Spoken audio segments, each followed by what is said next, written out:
Making your videos sound up to professional standards should be one of the main goals for everything you produce. But there's one crucial step to good audio that most people skip. In fact, it's so important that most media platforms have integrated it into their algorithms, and that's mastering. I myself struggled for years to understand the concept of mastering, until a friend finally explained it to me the same way I'm about to explain it to you right now. It's time for some easy and practical ways to take your audio to the next level. Later in this video, I will show you 3 methods of how you can improve your audio with some simple mastering steps. But please don't skip the next part, because it's important that you understand what's going on in the mastering chain so you can adjust it accordingly. The basics. What is mastering? I could read you the official definition, but maybe this is easier to understand. Essentially, you have all your individual tracks that are routed onto one stereo bus. One channel where everything is sent to. In the case of a normal short film, for example, that means that your music tracks, your dialogue, and your FX tracks and Foley is sent to one channel in the end. So you have all these small individual tracks which are routed onto one bus. And mastering describes the process of manipulating this one single track to improve the overall sound quality of the mix. There are some common tools that people use for mastering. For example, compression or stereo wideners, limiters, and most importantly, by far most importantly, maximizers. We are coming to that in a second. There are also 3 mastering rules we should stick to.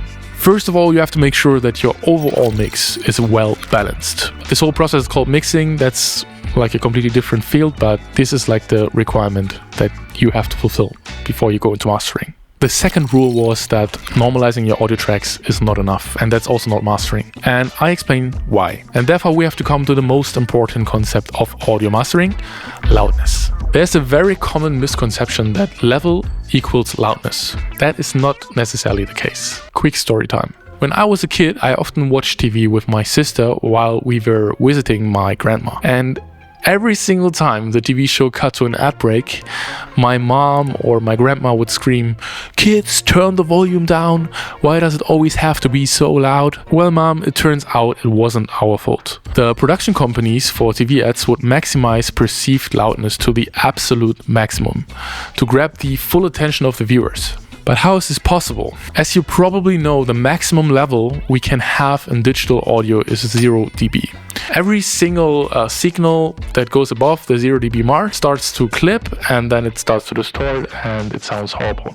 And you can usually see this with the red warning in basically every single audio editing program ever. So mathematically, we have the space from -infinity to 0 dB.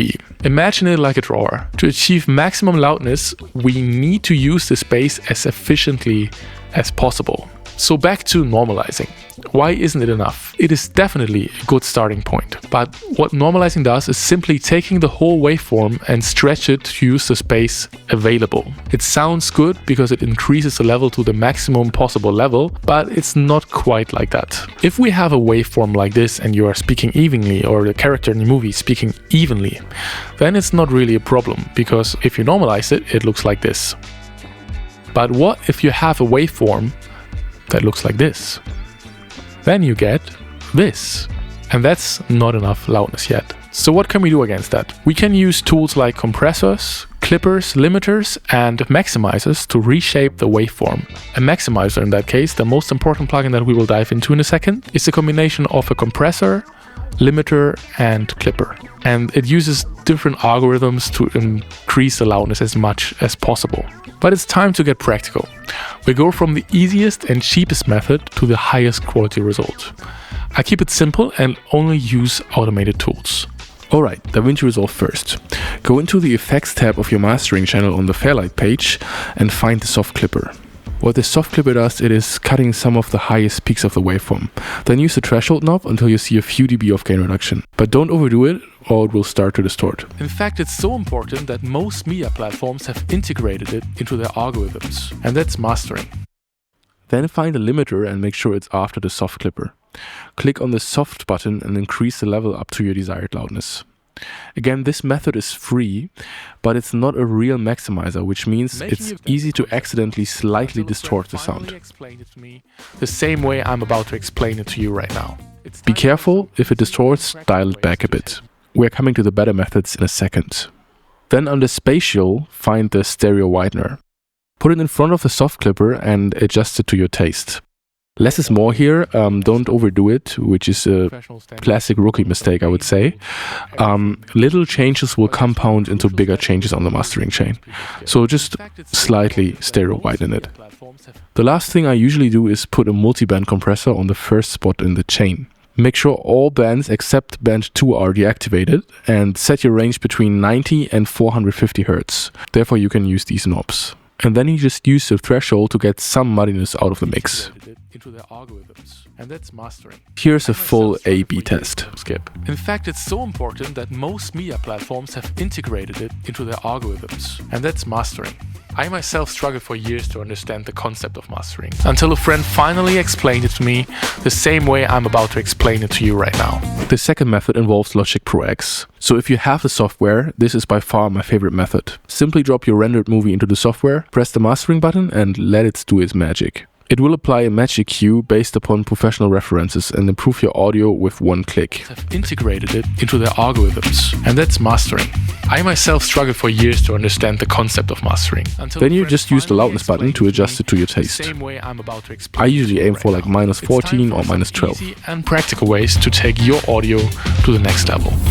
And then you can just use the built-in stereo widener as well. This mastering plugin got added in one of the recent versions of Logic Pro. So be careful, if you have an old Mac, it might not be available. But for like $200, it's kind of a steal, and Logic is one of the best audio softwares you can have.